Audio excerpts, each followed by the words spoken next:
वो आपकी बात सही है, लेकिन ये प्रजातांत्रिक देश है, सबको अपना अधिकार है, वोट देने का अधिकार है। कोई बीजेपी को पसंद करता है, कोई कांग्रेस को करता है, कोई आपको करता है। अब ये तो सबकी अपनी सोच है कि हमने किसको वोट देना है, कौन सा प्रत्याशी अच्छा है, कौन सा बुरा है, ये तो वो ही जानता है। अब हमने जिसको देना है हमने उसको देना है। नहीं, राष्ट्रपति तो ये लोकतांत्रिक देश है, इसके अंदर तो जनता के वोट से ही प्रधानमंत्री भी चुने जाएंगे और विधायक भी चुने जाएंगे और सरकारें जनता के वोट से ही बनेंगी। अच्छा है, अगर आपको कोई भी प्रत्याशी पसंद नहीं आ रहा है और आप किसी को वोट देना नहीं चाहते तो नोटा को दीजिए, तो राजनीतिक दलों को पता चलेगा कि हमने ये इस कैंडिडेट को या इनको खड़ा करके गलती करी है। पब्लिक तीनों में से किसी को या चारों में से जितनी भी पॉलिटिकल पार्टियों ने खड़े किया किसी को पसंद नहीं कर रही, तो नोटा तो एक अच्छा, अगर आपके अंदर सुधार होता और आपके कैंडिडेट अच्छे होते तो नोटा के ऊपर क्यों बटन दबता है? नोटा पे तो जब ही बटन दब रहा है ना जब आप पब्लिक को कोई पसंद ही नहीं आ रहा। जो करें और वही कमिटमेंट करेंगे तो आपको वोट भी नहीं मिलेगी, क्योंकि वादे तो करने ही पड़ेंगे। अगर आप वादे नहीं करेंगे तो वोट भी नहीं मिलेगी।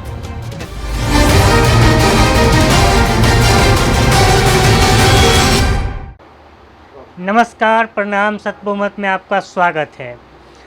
आज हम चांदनी चौक लोकसभा में आए हुए हैं और यहाँ पे चांदनी चौक मार्केट में आए हुए हैं। आपको अगर आप देश के किसी भी कोने में हैं, अगर आप स्कूल चलाते हो, अगर आप खेल प्रतियोगिता कराते हो, फुटबॉल कराते हो, तमाम तरह के प्रतियोगिता कराते हो और आपको उसमें अवार्ड देना है, नंबर 1, नंबर 2, नंबर 3, तो आप सीधे आ जाइए चांदनी चौक और यहाँ से आपको जो सम्मान में देना है, अवार्ड देना है, वो आप यहाँ से ले सकते हैं। आपको हम उन्हीं से पूछते हैं, वो अपना पूरा परिचय बताएंगे और दुकान का एड्रेस बताएंगे। सर, आप अपना एक बार परिचय बता दीजिए और दुकान का एड्रेस। मेरा नाम हिमांशु बंसल है और मेरी दुकान का एड्रेस है महाशिव दास बनारसी दास 1634/B, दरीबा कला, चांदनी चौक, दिल्ली। सर, ये तो हो गया अवार्ड्स का काम। हम और जगह देखते हैं, जो हम आपसे बातचीत कर रहे थे, कि बाकी जगह इस टाइप का दुकान नहीं मिलता है। माने हम कई राज्यों में, जैसे हम बिहार से आते हैं, पटना में भी देखते हैं नहीं मिलता है, लखनऊ में भी वो इक्का दुक्का जैसे मिल जाएगा, लेकिन ऐसे इस व्यापार को इतना बढ़ावा क्यों नहीं मिला? चांदनी चौक से आगे क्यों नहीं फैल पाया कुछ? अब ये तो लोगों की समझ है जी, ये मार्केट बहुत पुरानी है और ये इसी चीज़ की होलसेल की मार्केट है और आज की नहीं है। ये तो मार्केट मुग़लों के ज़माने की है, लेकिन इसी मार्केट के अंदर होलसेल का अवार्ड ट्रॉफीज़ का काम होता है, यही मार्केट। अच्छा सर, आप अपने दुकान के बारे में बताइए। माने ये हमको लग रहा है बहुत काफ़ी पुरानी दुकान है यहाँ पे। ये मेरे फोर फादर्स के टाइम से है। ये 103 साल पुरानी दुकान है। मेरे परदादा ने शुरू की थी, फिर मेरे दादा, मेरे पापा बैठते हैं, पापा ही मालिक हैं और फिर मैं बैठता हूँ। और एक चीज़ ज़रा हम चंदन जी को बोलेंगे, चंदन जी ज़रा वो दिखाइए, उधर दिखाइए। ये जो है, ये सारे लोग इस दुकान को माने अपने खून पसीने से खड़ा किए हैं, नहीं? बिल्कुल। और सर, आपसे एक और चीज़ पूछना चाह रहे हैं। आने वाले माने अब 4 पीढ़ी के तो आप खुद बैठे हुए हैं, 5वीं पीढ़ी का किसी का इंटरेस्ट है कि नहीं इसमें? नहीं है। जब बच्चे हैं, जब घर का बिजनेस होगा तो घर दुकान पर ही आके बैठेंगे। अब फिर जो जनरेशन है वो भी शॉप पर ही आएगी। अच्छा सर, आप चांदनी चौक में ही रहते हैं? चांदनी चौक आपका माने इलाका है, यहाँ आपके मतदाता होंगे, आप वोट डालते हैं। तो सर, यहाँ पे ये दरीबा कला जो अंदर चांदनी चौक से जब हम लेफ़्ट मुड़ते हैं, जब लाल किला की तरफ से आ रहे हैं तो लेफ़्ट आते हैं तो ये दरीबा कला आता है। तो यहाँ इस सड़क की समस्या मेन क्या है? समस्या सफाई की है, वाटर लॉगिंग है, ट्रैफिक है, रिक्शाओं का बहुत ज़्यादा, एक ई रिक्शा, ट्रैफिक, इनके कारण पैदल चलना भी मुश्किल हो जाता है। यही प्रॉब्लम्स हैं।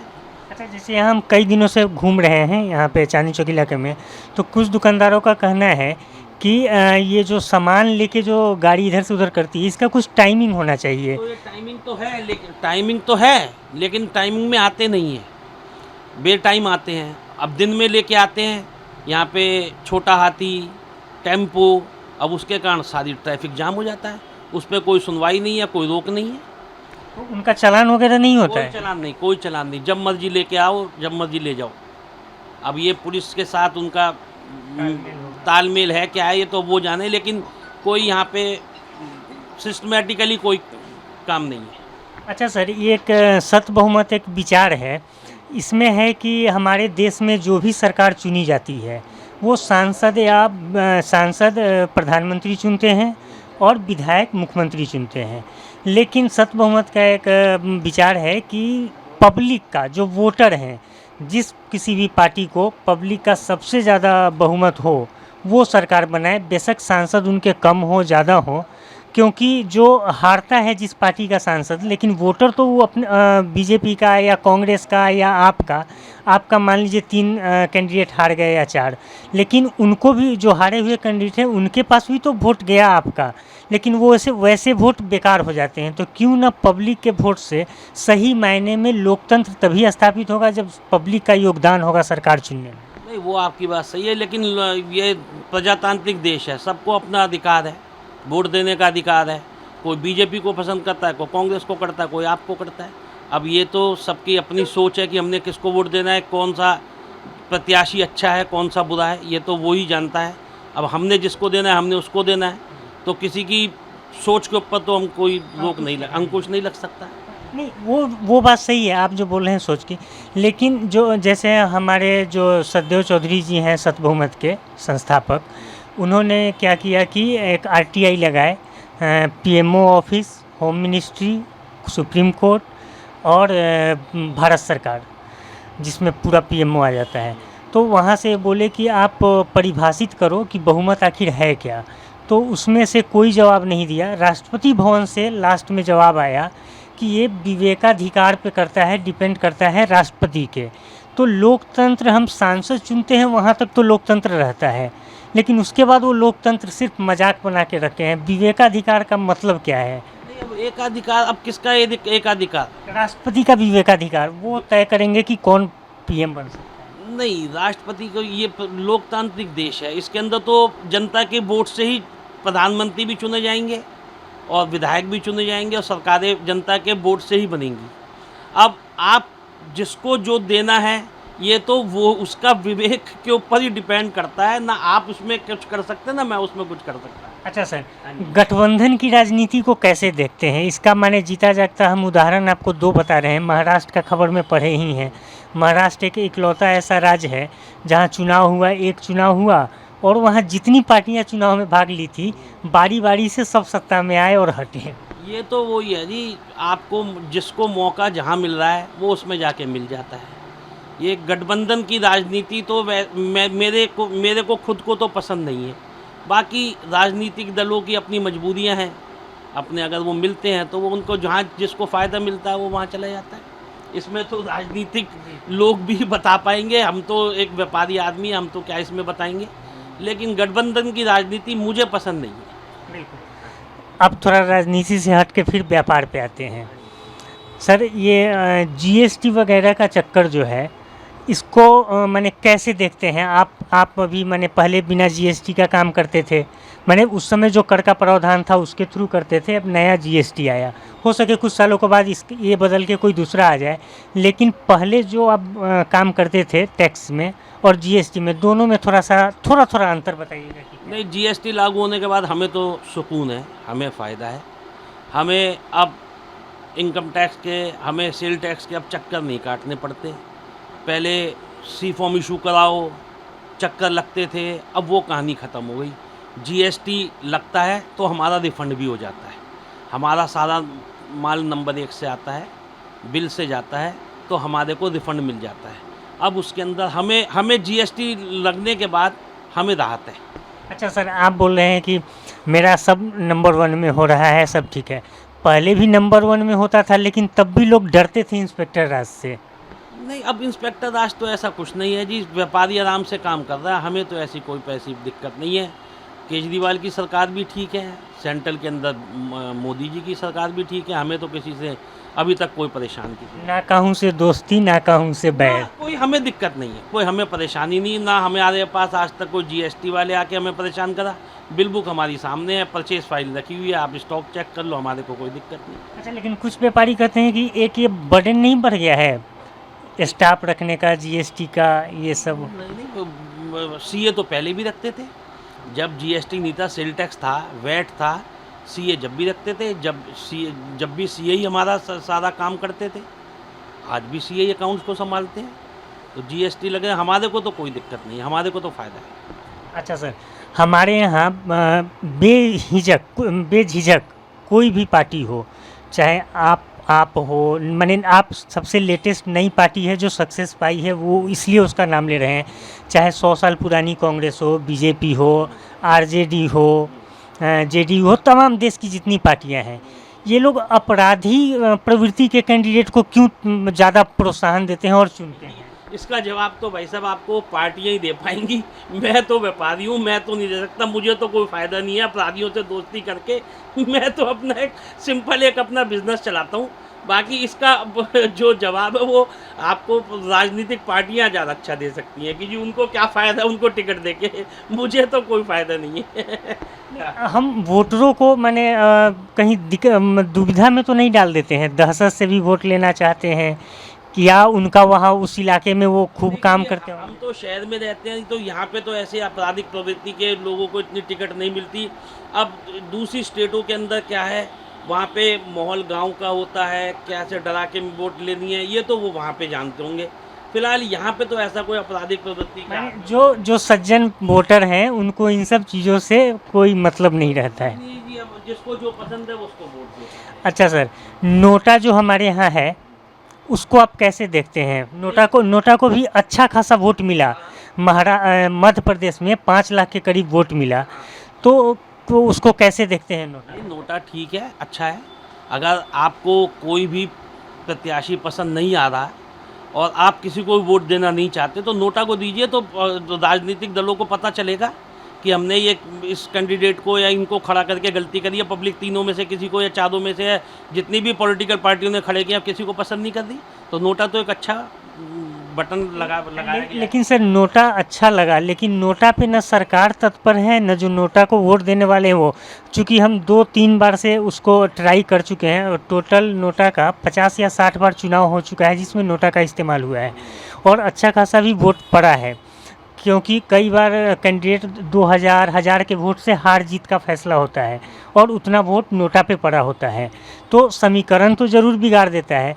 लेकिन क्या नोटा पे जो वोट डाल रहे हैं वो हो सके उस व्यवस्था को, जो राजनीतिक व्यवस्था आज के डेट में चली है, उसको पसंद न करते हों? उसमें सुधार की ज़रूरत है हमारे चुनावी प्रक्रिया में? सुधार की ज़रूरत है जी। अगर आपके अंदर सुधार होता और आपके कैंडिडेट अच्छे होते तो नोटा के ऊपर क्यों बटन दबता?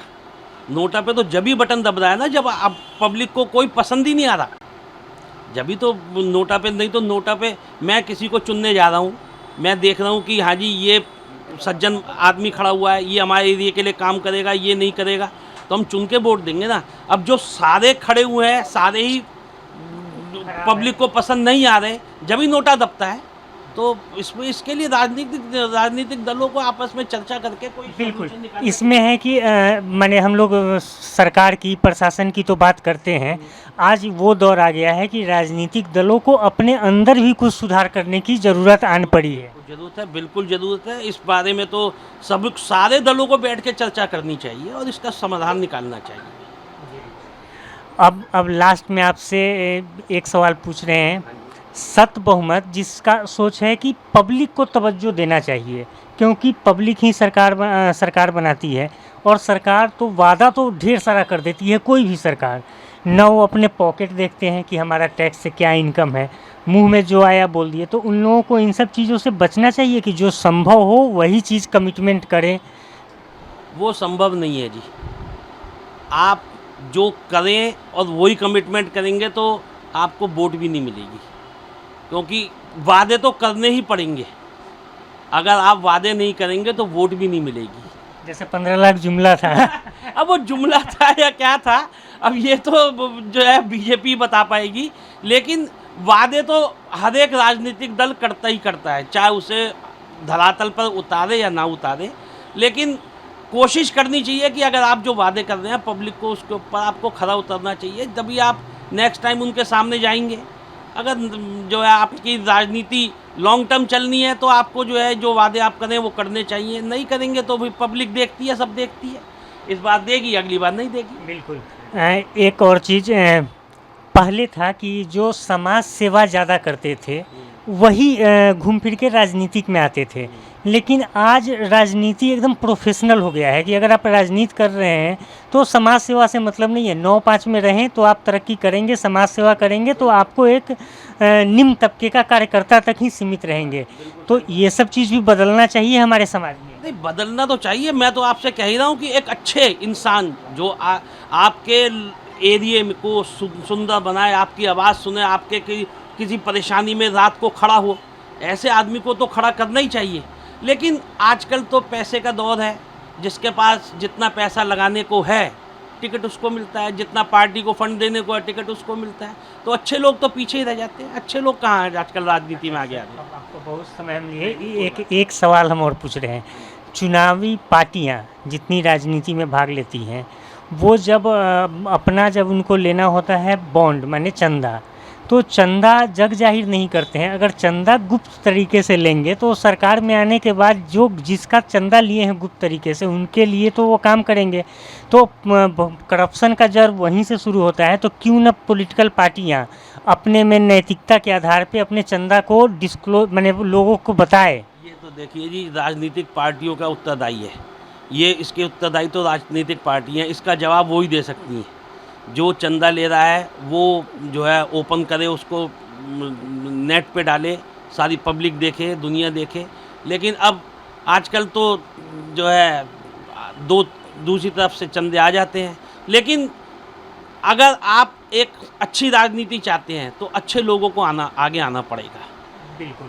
देखिए, सत बहुमत का भी यही मानना है कि अगर आप निस्वार्थ भाव से, सेवा भाव से अगर राजनीति कर रहे हैं, पब्लिक के लिए राजनीति कर रहे हैं, कुछ लोग अपने लिए भी करते हैं, कुछ लोग समाज के लिए करते हैं, तो जो अच्छे लोग आएंगे राजनीति में तभी राजनीति का भला होगा। और 21वीं सदी में हम प्रवेश कर चुके हैं और ये दौर वो है कि राजनीतिक दलों को अपने अंदर भी झांक के और उसको सही जहां कील काटे हैं उसको दुरुस्त करने की ज़रूरत है।